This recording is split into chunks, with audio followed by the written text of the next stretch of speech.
Hola chicos, estamos en un nuevo video y hoy vamos a jugar a una app llamada 100 Sounds and the Buttons. Literalmente son sonidos de botones, como por ejemplo aquí tienen sus títulos: aplauso, alerta, high ground, etc. Entonces empezamos con au. ¿Escucharon? A ver, aplausos.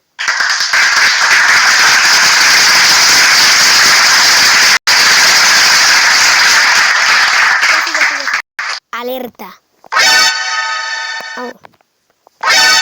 ¿Algún? Ok, a ver. Hay uno que dice aquí dark. No, bark. A ver. Ah, es de un perro, ¿no? Badum tis. A ver. Es que ahí abajo dice Badum TSS, que supongo que es Badum tis. Badum tis.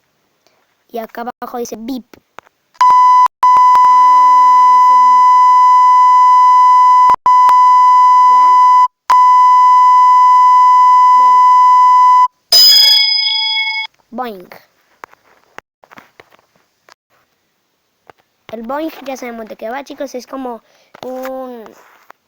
podría ser un resorte, ¿no? Que suena boing. Es que lo hemos escuchado varias veces. Y comenta si te gustó esta aplicación. Descárgala. Se llama 100 Sounds and the Buttons. Deja like, suscríbete. Comentario.